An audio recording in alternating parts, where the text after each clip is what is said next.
Monday, December 15, 2014. I'm going to ask at this time if everyone would please turn off all cell phones or put them on vibrate or any other electronic device that may interrupt the proceedings this evening.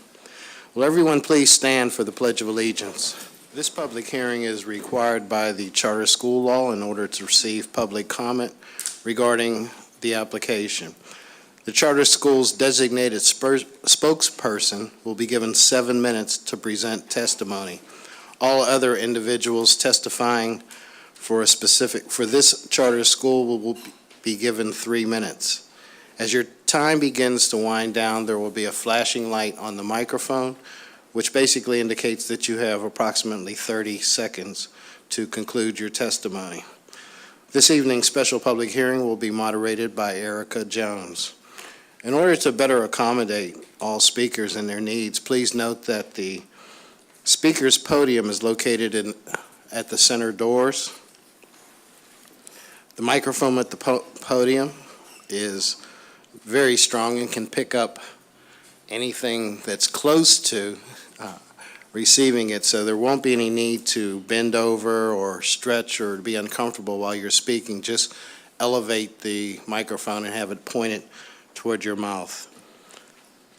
Ms. Jones will call speakers one at a time. We ask that when your name is called that you go out into the hallway and take your place at the speaker's podium where the center doors are located. When it's your time to speak, a staff member will come up to you at the speaker's podium to obtain copies of your testimony. If you do not have an opportunity to complete your testimony, board members will have your written testimony. After this special public hearing is adjourned, we will open the regular public hearing of the Pittsburgh Board of Education. Ms. Jones, please call the first speaker. Thank you so much, Mr. Sumter. We have Jamil Bey, who's the president of the Robert L. Vann Charter School. Are we on the air? Yes. Thank you for having me tonight. I'm here along with my team to petition the board to grant a free and public option for education to families in Pittsburgh, the Robert L. Vann Charter School. The proposed school will be situated in the east end of town and is easily accessible for students along what we call the Penn Avenue corridor.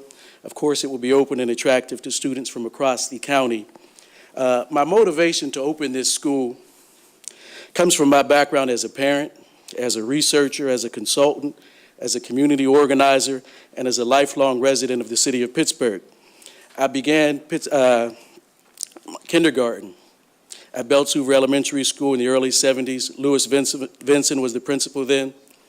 Mr. Vinson and later Dr. Vinson understood what it meant to run a community school.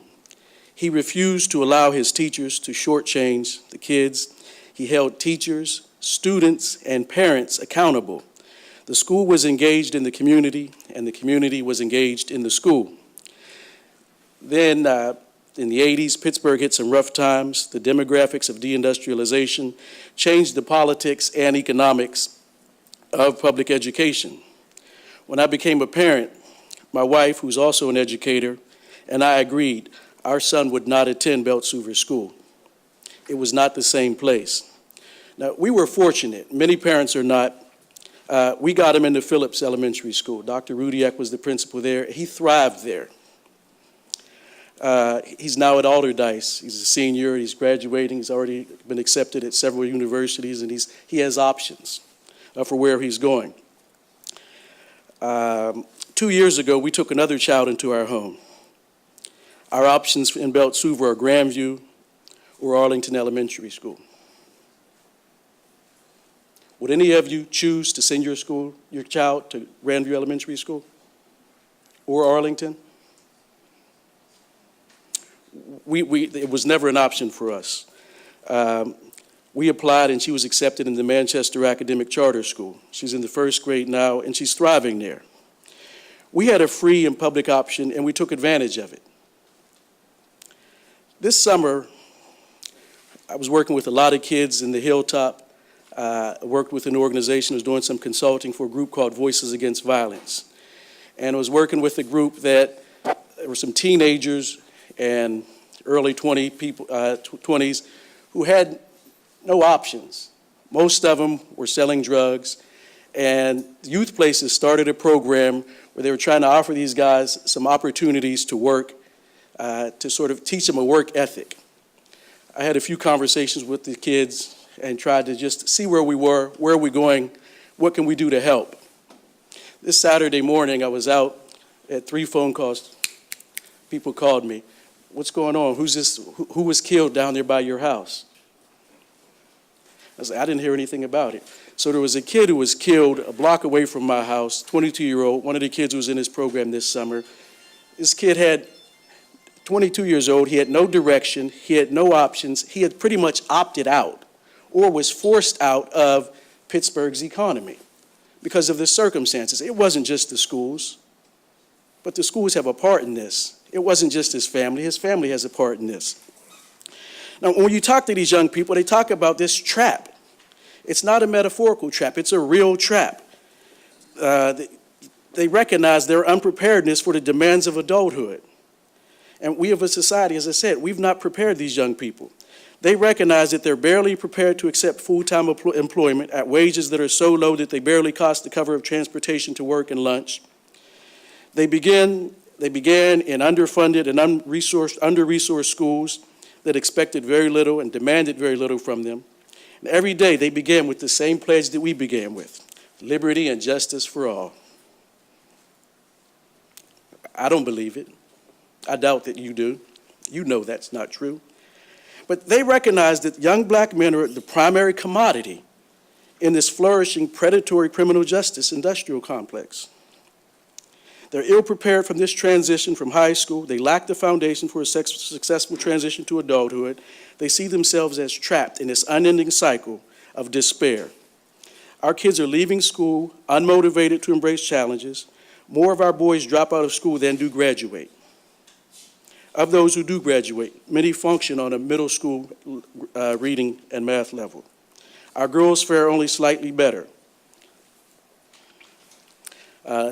Literacy, numeracy, and overall academic preparedness, they're not ready for adulthood. So this is a very real trap.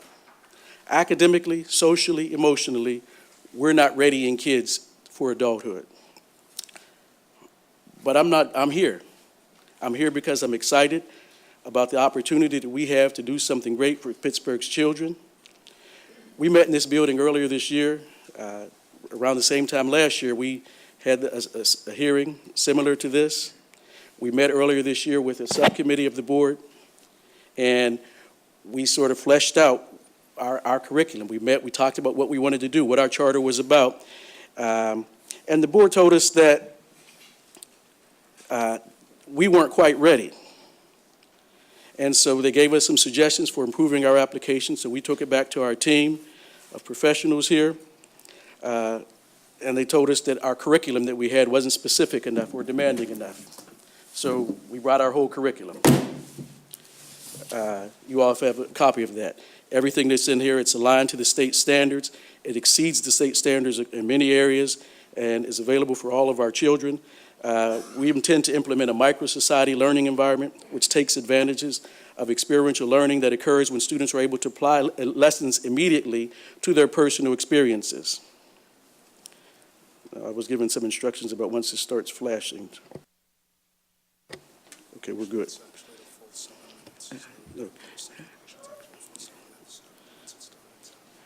Okay, so we're good now? This micro-society, Yeah, you're actually probably.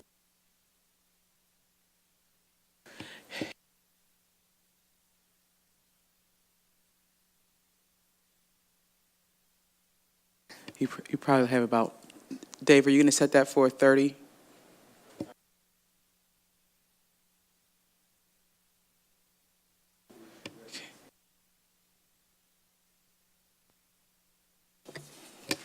okay. So we intend to situate our school in the East Hills, probably in Homewood.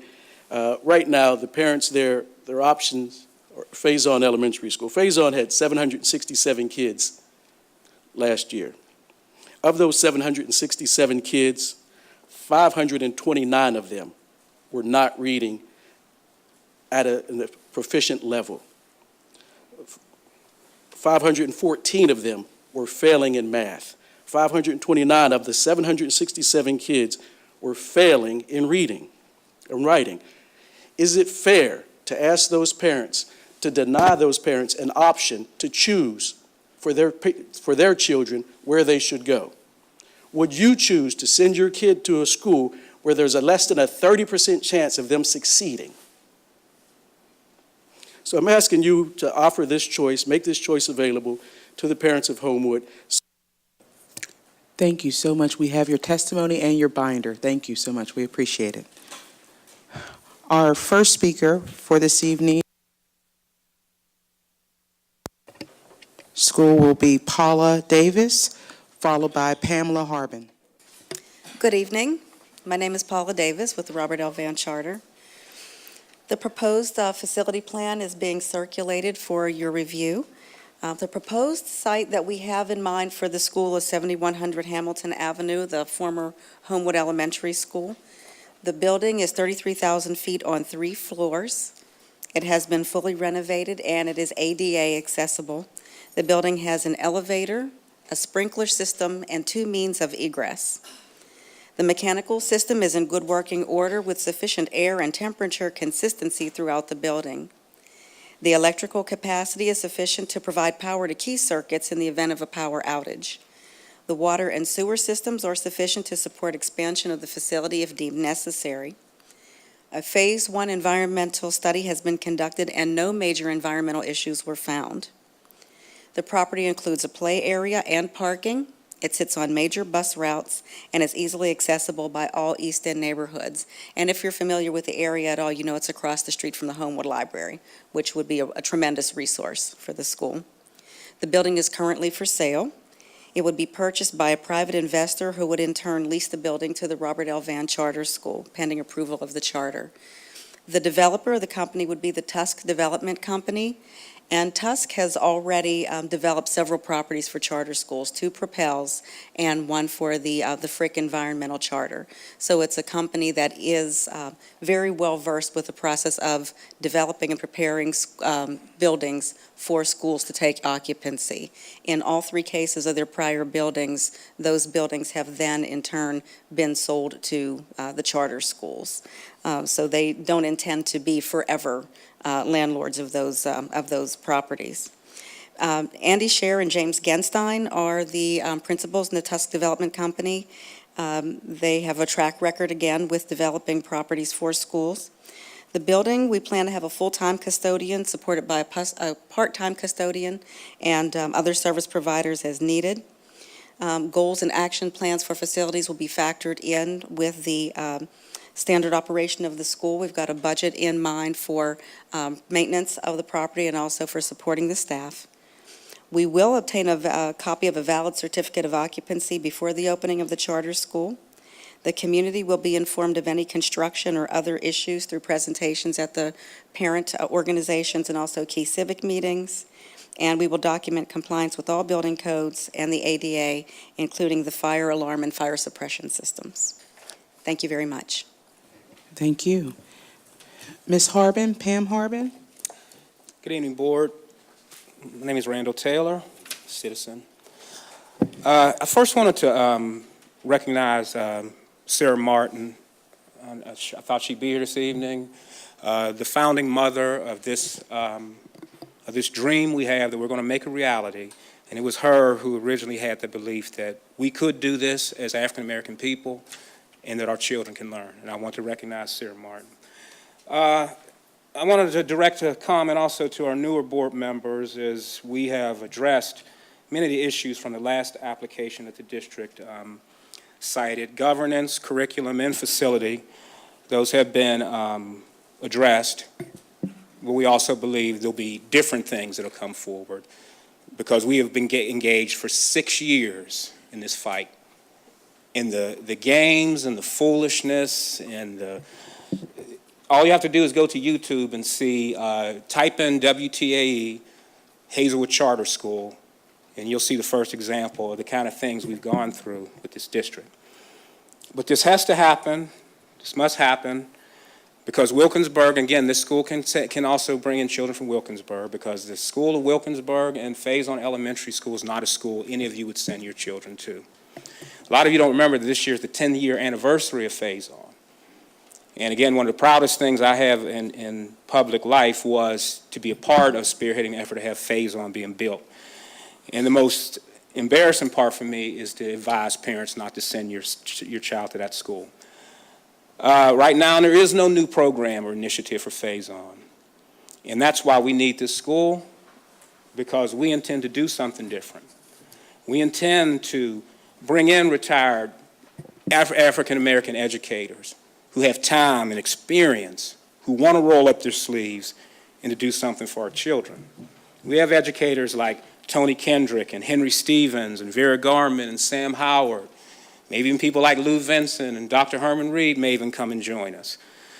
That's the difference, having people who know what they're doing. So this school isn't going to some amateurs. It's not me who's going to be teaching. It's going to be people who have done it, have successfully educated these children. We're going to work with families. We know that Home with Children Village is what works. And we've got to reach in there and get the trust of families, which we can do and which we have done. And we're going to be in those families.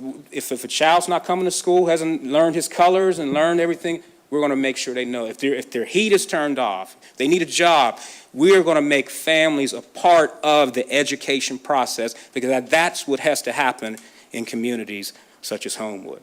So 6 years, if it's up to me, it's going to be 66 years. We're not going anywhere, because our children need this school. And I hope to talk to... Thank you so much for your time, Mr. Taylor. We appreciate you so much. Thank you. Number 4, Mr. Arnold Hello, my name is Perry. Arnold Perry. Everyone, how you're doing? And I think I'm well known in the city of Pittsburgh as an activist. And I got kind of concerned over 10 years ago when my son was a student at the Homewood Montessori School. And when they removed the Homewood Montessori School from Homewood and placed it in Friendship, they disavowed what the Montessori school system is about, because it's supposed to be in a low-income. My son, Raheem Perry, from the Montessori school and placed him in a private school. He's now at Imani Christian Academy. And in there, he's a scholar. He went to Japan, the University of Tokyo, for 6 weeks this summer, and he's a Ben Carson scholar. And I'm here today because I looked at some of the statistics of our schools, because I'm a Bulldog straight up, Westinghouse Bulldog. And I saw the scores, the reading scores. 8 is like 0. And I got appalled. I said, I got to get active. And so I'm going to be active with Van Charter Schools as far as the community is concerned, because I'm going to get the community involved in this. And we're really going, we'll be back here again soon. And we'll have a lot of people with us, because this is not right. The promise is racism. All the schools shut down or in black communities. The attack on take your fathers to school. I was one of the fathers who went there. I was one of the fathers who went to the football games when they had championships. They was concerned that they might have brawls between Westinghouse and Peabody. But I lost my wife in August, and I'm kind of sad about that. But I want to let you know, Ms. Lane, I will be back out there again. And we're going to be hard punching, because we're not going to allow this to happen to our children like this. And I want to say thank you for having me here. God bless everyone. Thank you so much. Our next 2 speakers are number 5, Arnita Butler, and number 6, Valerie Allman.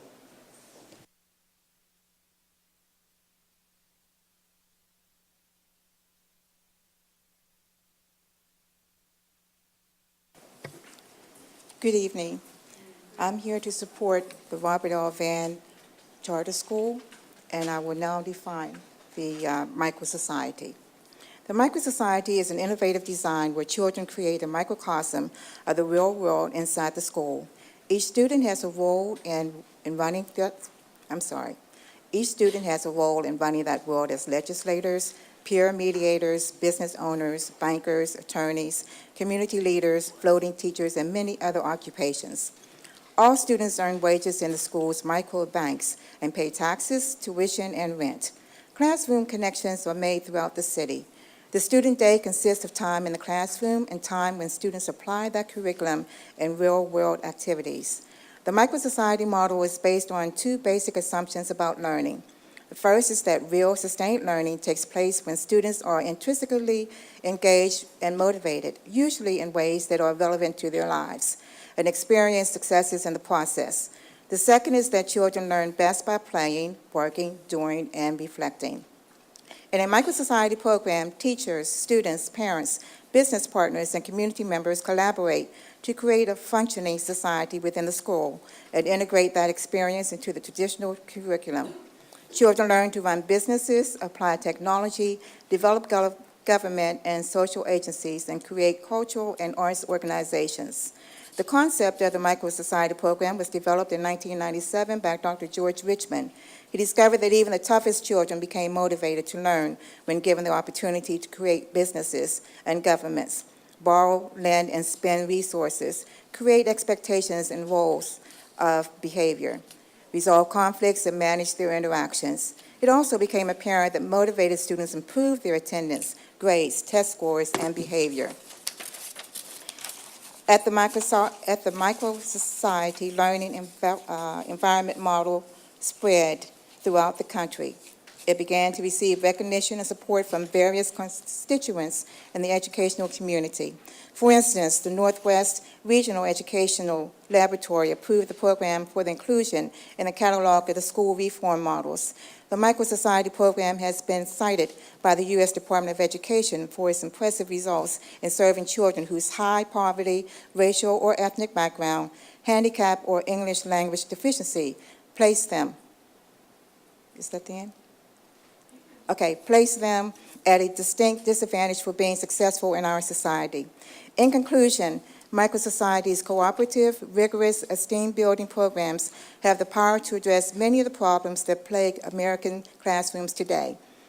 It increases academic achievement, improves behavior, and reduces violence, motivates a desire to be in.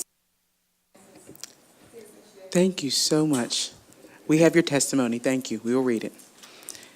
Number 6, Ms. Allman.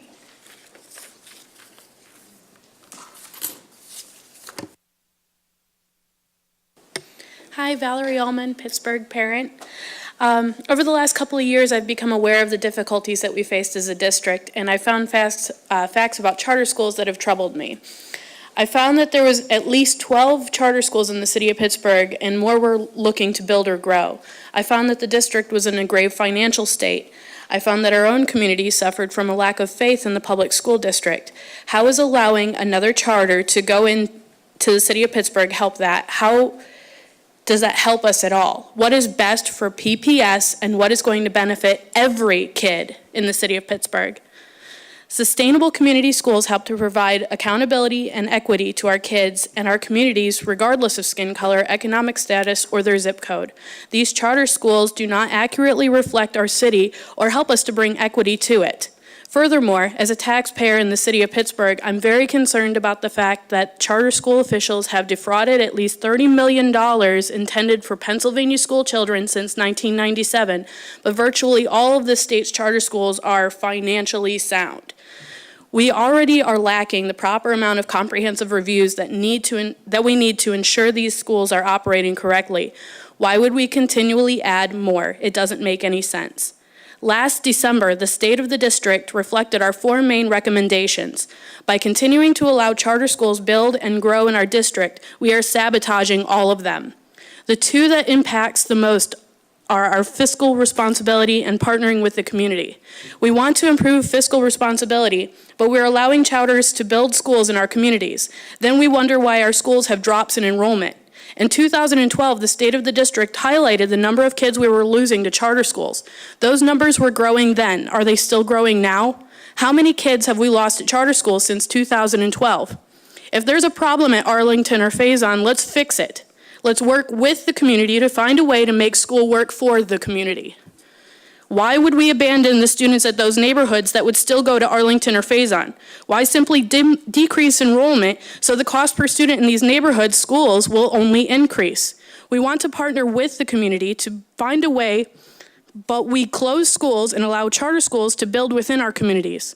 This board has done a wonderful job of working with our schools struggling schools, and giving us a chance to build up to be better. Work with our neighborhoods and families to continue building up our PPS schools. Don't cut our legs out from under us by allowing charter schools to come in and be our neighborhood school.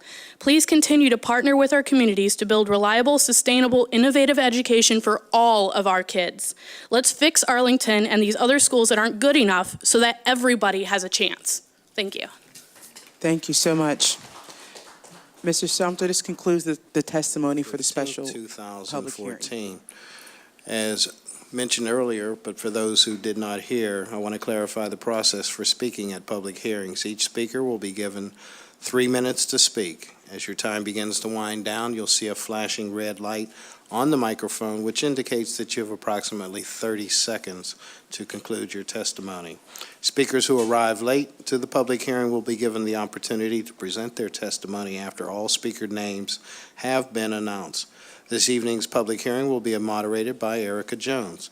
Please note that we have located the speaker's podium in the center doors as you see before us.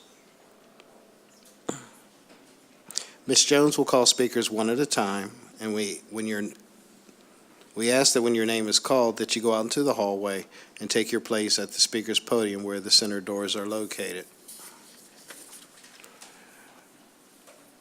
When it is your time to speak, a staff member will come to the speaker's podium to obtain copies of your testimony. Ms. Jones, please proceed with calling our first speaker for the regular public hearing. Thank you so much, Mr. Sumter. Our first 3 speakers will be William Grimm, number 2, Margaret Booth, number 3, Allison Dilnor. Number 1, Mr. Grimm.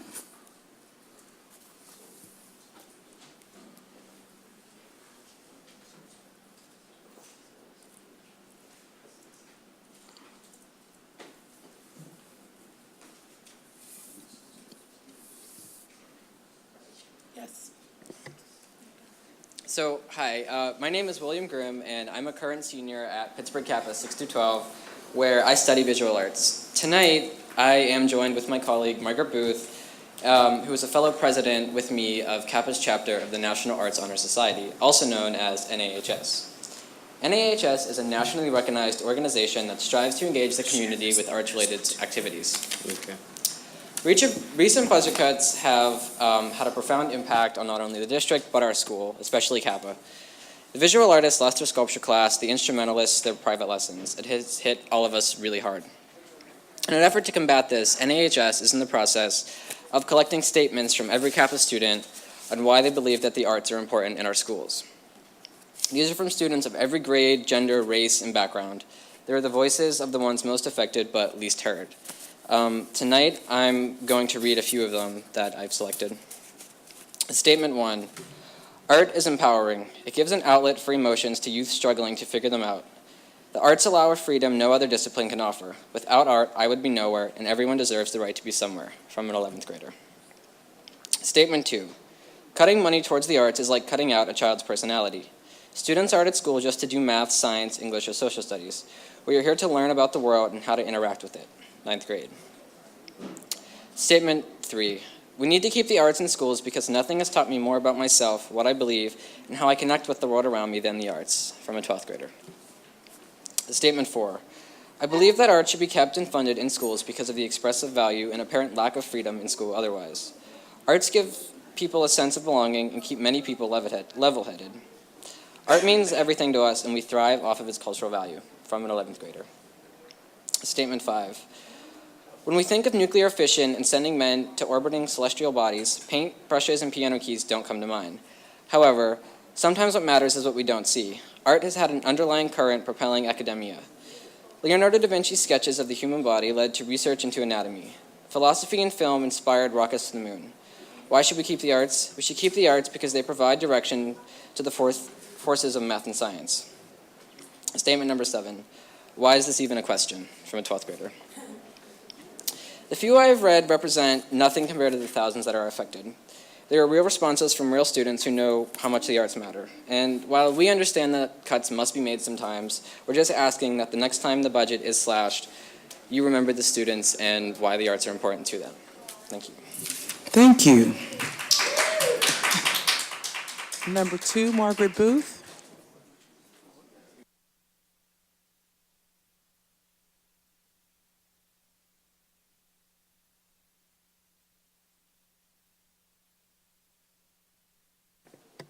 Good evening.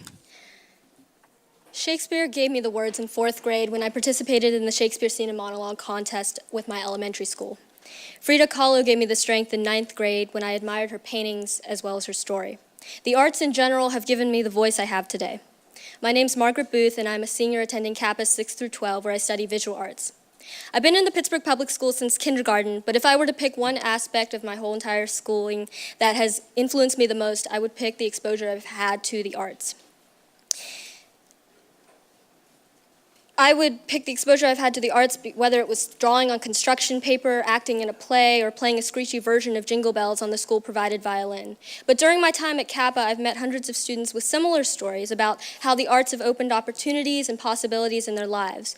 And while I know the majority of you here agree with me about the importance of arts in our schools, I'm here today to reiterate the message that the arts have a profound impact on students, especially young children who begin to internalize self-worth at such an early age. When I think about my own confidence building, which can be attributed to exposure to the arts, it saddens me to think that some students will not get these opportunities early enough.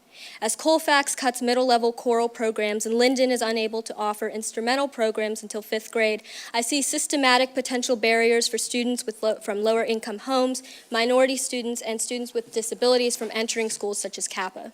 But besides Kappa, I believe that students everywhere need the exposure to arts sooner. There have been notable studies showing increased achievement in STEM programs that relate when children also have art.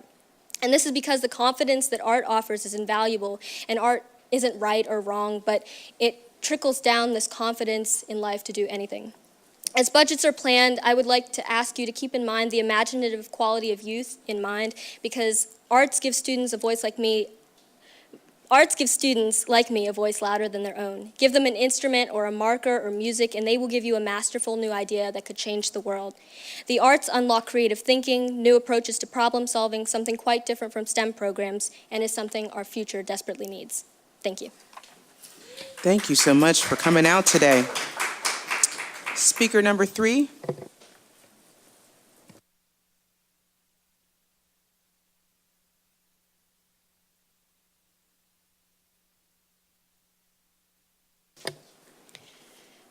Good evening. My name is Allison Delnor, and I'm a parent of a student at Pittsburgh Fulton, a 2nd grader, and soon to be a kindergartner or 1st grader. And the school is doing well, and the kids are thriving. But I come before you because there has been some talk among some parents and some administrators about trying to make Fulton a full rather than a partial French magnet. And I'm here in my capacity as a language learning professional and an area studies professional to support that argument. I think that the school would be enriched by a full curriculum, by the whole school being offered the French curriculum. It would be better to have all of the students learning the same language at the same time, and it would allow us a chance to integrate language across the curriculum to a certain extent. And I've already addressed those concerns earlier. And tonight I wanted to present a broader argument about the benefits of the community. So I've submitted with this a letter of support from the French Honorary Consul, who represents some of the French language business interests and some French interests within the community of Pittsburgh. And then to talk about some of the research that I've been learning about lately, attending conferences on internationalizing education. Much of the research is indicating, and I've sort of cited some of them, that solid language programs make the community and its schools more attractive to potential residents and employers, which can only build up Pittsburgh. The programs contribute to a more diverse population and enhance cultural experiences of all citizens. They encouraging language learning helps to develop more valuable employment pool with contemporary skills. Acquisition of language skills increases business opportunities with minority groups within the community. And we can even see across the country solid case studies and examples of how foreign language education within the public schools has been a mechanism for improving school performance overall. We live in an increasingly interconnected world where American jobs and exports are more dependent than ever on foreign markets. The ability to communicate in languages and with cultures other than our own has never been more vital, and yet America is falling behind in this. Only 9% of Americans speak a foreign language with any degree of proficiency. 47% of businesses reported planning to hire bilingual workers in 2013, which is up 8% from 2011 and will continue to rise according to all the survey data. Government jobs are demanding foreign language learners, and it's not just Spanish, but French is always among the languages that are deemed most valuable in federal jobs and among private employers. Thank you so much for your time and your testimony and your research. Thank you. Our next three speakers are number 4, Pamela Harbin, number 5, Tony Bruno, number 6, Linda Dornberg. Number 5, Mr. Tony Bruno.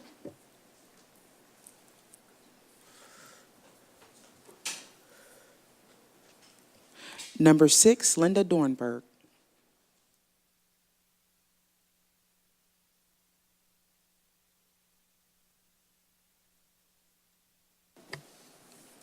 Good evening. My name is Linda Dornberg, and in the spirit of holiday season, I am here to talk about simple gifts. I have wishes for the children at Pittsburgh-Minadeo. Let's give them the simple gift of making Minadeo a school where children can feel safe and have their social, emotional, and educational needs met. At one time, Minadeo was a premier Pittsburgh public school with enrollments as recently as 2012 of 550. Current enrollment, 383. Why would enrollment decline in a lovely neighborhood school? The answer is simple. The current administration is not open to parents and teachers when they have concerns. They do not provide student assistance services in a timely fashion. They do not seriously implement Pennsylvania's child fine laws. This hurts children who need services as well as children and teachers who interact with these children. I am a child advocate, so teachers have asked me questions such as, do we have to wait a year before making a referral? They were told not to refer students for testing through school, but rather send them to their pediatrician. Pittsburgh Public Schools prides itself in community involvement, yet they consistently send letters to parents and guardians written 2 to 4 grade levels above that of the New York Times. As a reading specialist, I showed them how to determine a reading level quickly using a tool that is included with every copy of Microsoft Word. They have not changed this practice. What a simple gift it would be to make all parents, especially English language learners, feel included. The reality is teachers work very hard to meet the needs of all their children. You could give them the gift of manageable class sizes. You could give them the simple gift of respect. You could give your teacher a simple gift of saying thank you using the thank you note card I enclose. Thank you. Our next 3 speakers are Molly May, Valerie Allman, and Mr. John Canning. I was invited to a parent meeting on Friday morning at Minadeo at 8:30 a.m. with Dr. Hughley, Mrs. Wagner, Ms. Hollis, Mrs. Kennedy, as well as representatives from the Program for Students with Exceptionalities, PSE. The meeting was called to address issues with school safety and related communications. Instead, Dr. Hughley informed us at 8:35 that she had to leave at 9:30 and spent several minutes explaining the format of the meeting rather than getting right down to business. We parents sat there listening to her and Mrs. Wagner talk at us and tell us that we need to trust them to keep our children safe when several parents in attendance felt otherwise. I was shocked to hear Mrs. Wagner inform us that disruptive behaviors are on a spectrum, as well as our parental reactions to them. We know that many children witness and experience things that should otherwise be beyond their scope, and we know that these students need additional support as a result. Minimizing parental concerns related to violence is in direct opposition to district policies on bullying and harassment. It also is an attempt to abdicate responsibility for setting standards of behavior and safety as schools are charged to do. Regarding the PSE, parents in attendance were college professors, mental health professionals, social workers, and I'm a certified teacher. We are well versed in the issues of confidentiality and did not need that information again, to the detriment of us being able to express our feelings on school safety. A mother of a first grader informed us that her child was threatened with sexual violence by another first grader. It is as bad as you can imagine what was said. It is likely that there is something similar going on at home with the other child, and we all really hope that the school has done its due diligence in reporting this. But to be clear, the mother has no interest in what the other child's issues are. We do want to know that teachers or administrators will inform parents about what happens to their children. We want to know that kids feel safe enough to come to their teachers or administrators, yet this issue took a long time to come to light. Safety is a difficult feeling to achieve when there are 29 kids in first grade classrooms. The connection with the teacher is more difficult to achieve when the classroom is so crowded. The squeaky wheels get the grease. The kids with the most trouble get the most attention, and the victim in the situation mentioned is a child who does well academically. The school has hired a paraprofessional to share between the two first grade classes, and that person is actually a certified teacher. Wouldn't it make more sense to reopen a third classroom and make the first graders a little bit safer? So, in the spirit of telling people what they're already supposed to know, I have attached a copy of Maslow's Hierarchy of Needs because clearly some people need a refresher. Thank you. Number 8, Ms. Valerie Allman.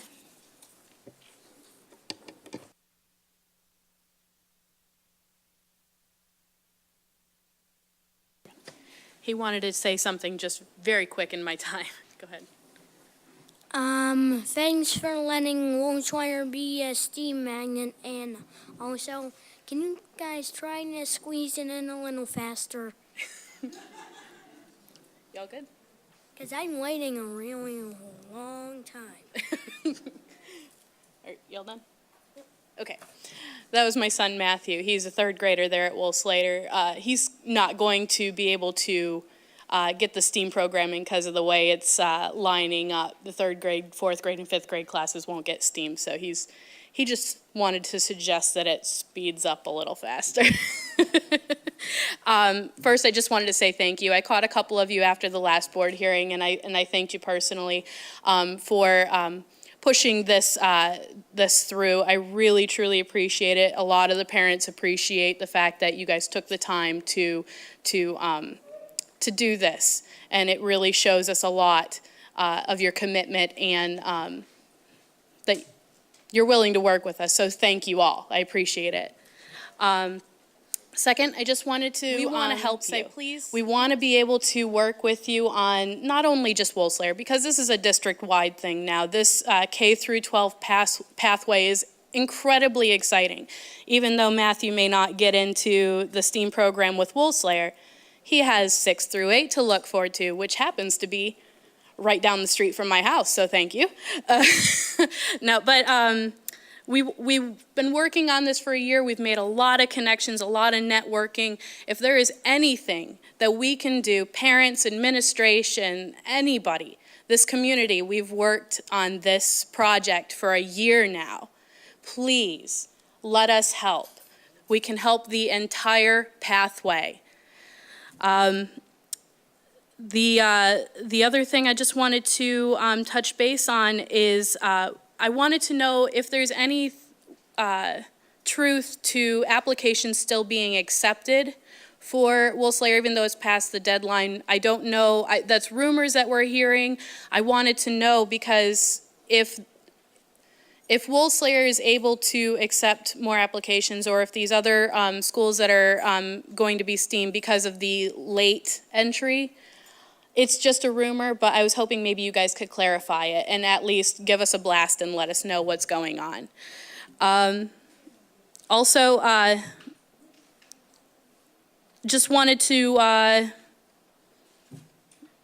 know what the update was on the funding. And again, if there's any way that we can help to make connections or networking or even just talk to some of these funders if they're... Thank you. Thank you so much. Number 9, Mr. John Canning.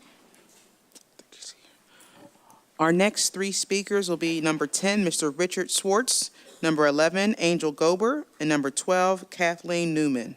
Mr. Swartz?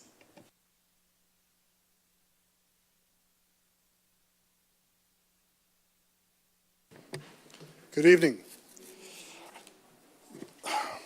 My testimony tonight is in regards to the sale of the Rogers School property, which the board approved in a recent meeting. The Garfield community is aware that the board has voted to approve the sale of the former Rogers School property to a private firm, Impact Development, for $275,000. The bid submitted by the Bloomfield Garfield Corporation for $150,000 obviously did not fulfill what the board was seeking for the building and surrounding grounds.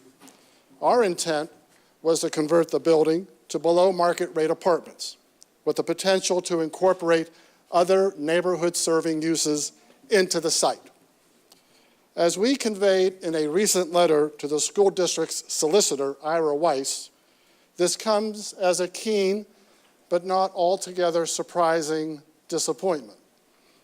We wish to make a few comments with regard to the sale of Rogers and the process that unfolded with it. Although the board did ask its solicitor to contact our organization to gain clarity on how and why the project we were proposing would eventually require a for-profit entity to be created to develop and own the apartment units, that never happened in precise terms. What we did receive, after utilizing the right-to-know process, was a response from the office of Ira Weiss detailing why it is he thought that our proposal, with the eventual passing of the property to a for-profit entity, would be tantamount to an evasion of the school code. His words, not ours. Although we were hoping to educate the board on why this was necessary in order to utilize federal tax credits for the project that we were proposing, we were never really given that opportunity. Tonight is the only time allotted for us to address the board, but of course the vote has already been taken. While it was clear that certain board members did gain an appreciation for why holding on to public assets like Rogers is important to neighborhoods like Garfield, others seemed disinterested in our reasoning. So instead, we heard why it was important that the taxpayers be served by obtaining the most the district possibly could for the property. Never mind that the one evening we were in attendance, the board gave the green light to 2 LRTAs that, added together, will cause the district to forego over $1 million in tax revenues so that market rate apartments... Thank you so much, Mr. Swartz. We do have your testimony. Thank you. Number 11, Angel Gober.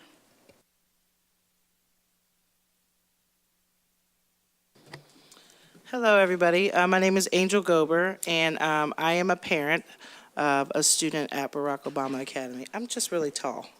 I've only been coming to these hearings for a year, and of course I didn't have anything prepared. Okay. So I just wanted to thank the board and the staff for your engagement on the conversation of community schools in Pittsburgh Public Schools. We are starting to get to a point of seeing proof of when community, parents and teachers come together. We have really, really good ideas and have things that can really, really work for schools in our district. So I just wanted to thank the board and the staff for, engaging the PFT and the Great Public Schools Coalition around community schools. And I heard that There was a presentation done last week, and I heard it went really, really well. And if you all have any more questions or want to still continue that conversation, just please let us know. My second point is I was so excited last week when I heard the commercial on the radio highlighting Pittsburgh Public Schools and a student that was, achieving some wonderful things. And I'm just really excited to see the school board really promoting Pittsburgh Public Schools. With that said, Woolslayer folks, teachers and parents and community and Val and Ms. Kathy, have really, really done their due diligence in this last year to really listen to what the community wants for their school. So, it would be awesome if the district can, promote Woolslayer in that way. If we can get some commercials about our new steam magnet at Woolslayer. You can put it on Facebook, you can put it on your website, those are all free options, Twitter.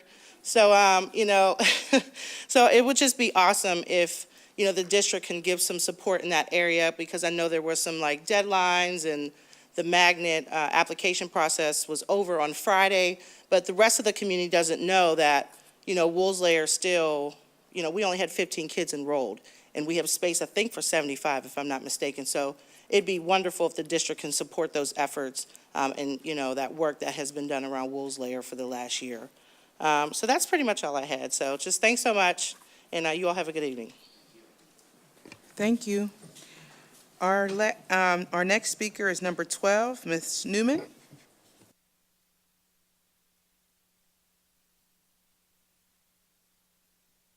Can you push the button?